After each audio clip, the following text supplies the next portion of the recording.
Bhim army आज़ाद समाज party इसके लिए प्रसिद्ध है। अच्छे अच्छे लोगों की चर्बी गलाने में हम बहुत कामयाब हुए हैं। आह्वान किया, अगर ये हमारी इस रैली के बाद अगर हमारी मांगों नहीं मानते हैं तो भाई ने पुनः आह्वान कर दिया है कि 2-3 महीने बाद इससे बड़ा आंदोलन करेंगे और सरकार को घुटने पर लाने का काम करेंगे। उस एकता को ख़त्म करने के लिए ये मनुवादियों की गहरी साजिश है। विश्वास दिलाना चाहता हूँ कि आरक्षण का एक कोना भी वो नहीं हिला पाएंगे और हम अपने खून के एक एक बूंद से आरक्षण का बचाने का काम करेंगे। क्रीमी लेयर लाने के पीछे इनका मात्र एक कारण है कि जो हमारे भाई। नमस्कार दोस्तों, दस्तक एक आवाज़ में स्वागत है। इस हम लोग दिल्ली में हैं। दिल्ली में इंदिरा गांधी स्टेडियम में जहाँ पे 11 सितंबर को सबको बहुत बेसब्री से इंतज़ार था। दिल्ली चलो, दिल्ली चलो। दिल्ली में आ गए। दिल्ली में यहाँ पे इंदिरा गांधी स्टेडियम में आए लोगों से भी मुलाकातें की। भाई ने, चंद्रशेखर आज़ाद ने अपनी बातें रखी। क्या बातें रखी? अपनी कुछ सरकार से मांगे रखी हैं। फिर आगे नवंबर में भी फिर धरना देने का काम किया है, मतलब महारैली की बात कही है। अगर तो उनकी बातें नहीं मानी जाएगी, क्या उन्होंने सरकार से अपनी बातें रखी हैं, उन्हीं से बातें करेंगे। जैसे यहाँ पे कुछ भीम आर्मी आज़ाद समाज पार्टी के लोग आइए, उनसे इसका उद्देश्य जानते हैं। जो महारैली हुआ इसके पीछे क्या उद्देश्य था। और स्वागत मेरे चैनल पे। सर, जो महारैली हुई है इसका मेन उद्देश्य क्या रहा आज के दिन? जो महारैली है कि आपने सुना होगा कि आरक्षण में जो वर्गीकरण की लड़ाई कर रहे थे, उस लड़ाई के खिलाफ हमारे बड़े भाई चंद्रशेखर आज़ाद जी ने एक बड़ा आंदोलन छेड़ दिया है। और थोड़े हम भी भयभीत थे कि लगता कि हमारा आंदोलन कहीं तो टूट न जाए, लेकिन आज जनता का हुजूम देख करके, लोगों का जो है भाई के साथ सहयोग देकर मुझे पूरा विश्वास हो गया। और मैं आपको विश्वास दिलाना चाहता हूँ कि आरक्षण का एक कोना भी वो नहीं हिला पाएंगे और हम अपने खून के एक एक बूंद से आरक्षण का बचाने का काम करेंगे और जो है कि इन मनवादी विचारधारा के लोगों को सबक सिखाने का काम करेंगे। और चंद्रशेखर आज़ाद जी ने बहुत अपनी मांगे रखी हैं सरकार से। क्या मांगे रखी हैं और क्या मांगे रखी हैं? चूँकि बड़े भाई चंद्रशेखर आज़ाद की आज तक कोई मांगे सरकार नकार नहीं पाई है कि उनकी हर मांगे जो है संवैधानिक होती है। और भीम आर्मी आज़ाद समाज पार्टी के लोग सरकारी ने तो मानी भी तो नहीं है। इसका मानेंगे तो मना देंगे। आपने देखा होगा, चाहे जो भी लड़ाई बड़े भाई चंद्रशेखर आज़ाद ने लड़ी है, सरकार को घुटना टेकना पड़ा है। तो आज नहीं, कल से ही, लेकिन हमारी मांग को सरकार को मानना पड़ेगा। आपको लगता है कि सरकार झुकेगी? आप लोग क्या आगे झुकी है कई बार। आपने लगता है भर्ती घोटाला में देखा, सरकार को झुकना पड़ा। हाथ आपको ये रैली करते हुए मतलब कि 1 अगस्त को फैसला आया है, 1-2 महीना हो गया, आपने कई धरना प्रदर्शन किए, 21 को किए, 5 को किए, फिर अभी 11 को किए, पर अभी तक कुछ ऐसा तो नहीं आया सरकार की तरफ से। क्या लगता है, क्या कहेंगे? भाई ने आह्वान किया, अगर ये हमारी इस रैली के बाद अगर हमारी मांगों नहीं मानते हैं तो भाई ने पुनः आह्वान कर दिया है कि 2-3 महीने बाद इससे बड़ा आंदोलन करेंगे और सरकार को घुटने पर लाने का काम करेंगे। बहुत बहुत धन्यवाद सर। जैसे चंद्रशेखर आज़ाद ने मांग की है, क्या क्या मांगे की हैं सरकार से? पहले तो आपके चैनल को बहुत बहुत धन्यवाद।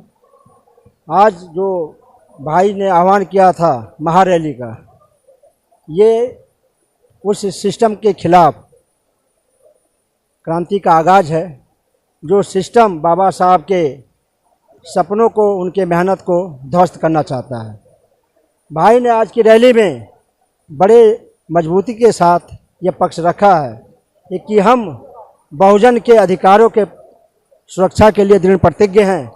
और इसके लिए उन्होंने कहा कि पहले तो जातिगत जनगणना कराएंगे, आर्थिक जनगणना कराया जाएगा, और जो हमारे बहुजन समाज के, जो भाई समाज के आखिरी पायदान पे हैं, उनको आगे लाने के लिए हम आरक्षण की क्राइटेरिया को बढ़ाएंगे।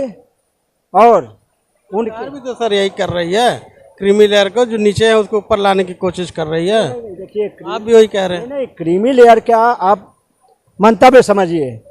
क्रीमी लेयर लाने के पीछे इनका मात्र एक कारण है कि जो हमारे भाई राष्ट्रीय अध्यक्ष माननीय चंद्रशेखर आज़ाद जी 10 वर्षों के संघर्ष से बहुजन एकता स्थापित करने में सफल हुए हैं। उस एकता को ख़त्म करने के लिए ये मनुवादियों की गहरी साजिश है। आप बताइए, क्रीमी लेयर का पैमाना क्या है? माननीय सर्वोच्च न्यायालय ने नहीं बताया। क्या उनको सपना आया था कि बहुजन समाज में एक ऐसा तबका है जो क्रीमी लेयर पहुंच गया है?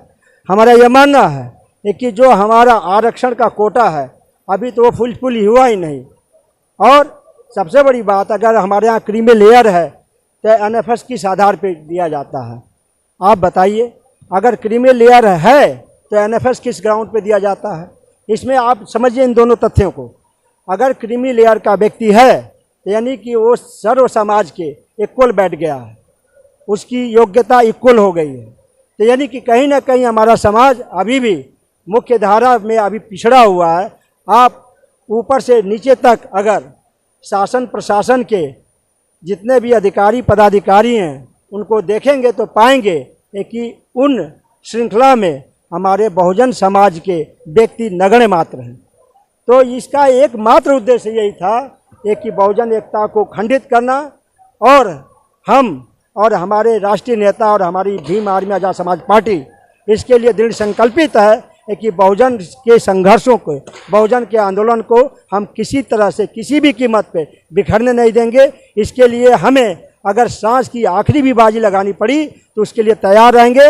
हम भाई चंद्रशेखर आज़ाद जी के साथ कंधा से कंधा मिलाकर लड़ने के लिए तैयार हैं। भाई ने फोकस किया, जनगणना पे बल दिया, किसकी आवश्यकता है सर, मेन आवश्यकता क्या है सर? क्या देखिए, अगर जातिगत जनगणना हो जाएगा तो कई चीज़ें स्पष्ट हो जाएंगी, क्योंकि जातिगत जनगणना के बाद, आर्थिक जनगणना के बाद ये पता चल जाएगा कि कौन सी जाति किस स्थिति में है, उसकी आर्थिक स्थिति क्या है, सामाजिक स्थिति क्या है, नौकरियों में स्थिति क्या है, व्यापार में क्या स्थिति है। इस आधार पे अगर हम इस चीज़ को जान पाएंगे तो हम उस वंचित भाई के पास जो सरकारी हमारी योजनाएं हैं, सरकारी हमारी जो प्लानिंग है, उसको पहुंचाने में हम कामयाब होंगे।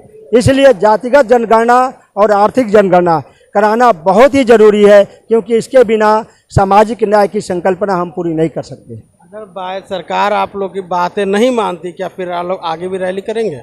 देखिए, बाबा साहब भीमराव अंबेडकर ने जब संविधान की रचना की तो उनको पता था कि जो मनुवादी विचारधारा के मानने वाले हैं हमारे बहुजन समाज के लोगों को समय समय पे छलेंगे, उनको परेशान करेंगे। इसीलिए बाबा साहब भीमराव अंबेडकर ने लोकतांत्रिक तरीके से हमें धरना प्रदर्शन करने का अधिकार दिया है। ये हमारा राइट है।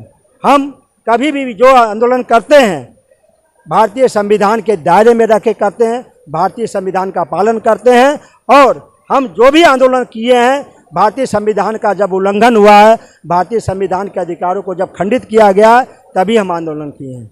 आपको क्या लगता है सरकार आप लोग की बातें मानेंगे? देखिए, मानना तो बड़े बड़े लोग मानते हैं। भीम आर्मी आजाद समाज पार्टी इसके लिए प्रसिद्ध है।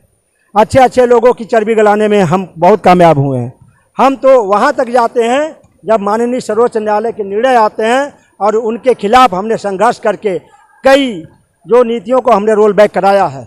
जो वो गुरु घर हो, इसी दिल्ली में संत रविदास जी के मंदिर को जब गिराया गया था, तो भाई चंद्रशेखर आज़ाद के नेतृत्व में जब 5 लाख की भीड़ इकट्ठा होकर एक आंदोलन की, तो उस सरकार को, उस मनुवादी व्यवस्था को झुकना पड़ा, और उन्होंने अपना रोल बैक किया। और वो जो हमारा गुरु घर है अभी भी इसीलिए बना नहीं है क्योंकि हम सत्ता में नहीं है। जिस दिन हम सत्ता में आएंगे, गुरु घर को हम बड़े विशाल और बड़े भव्य तरीके से बनाएंगे, ऐसा हमारे राष्ट्रीय नेता माननीय चंद्रशेखर आज़ाद जी का मानना है। बहुत बहुत धन्यवाद। समाज पार्टी भीम आर्मी के जिलाध्यक्ष गोरखपुर के, इन्होंने बताया कैसे हम लोग अपनी महारैली का उद्देश्य क्या था।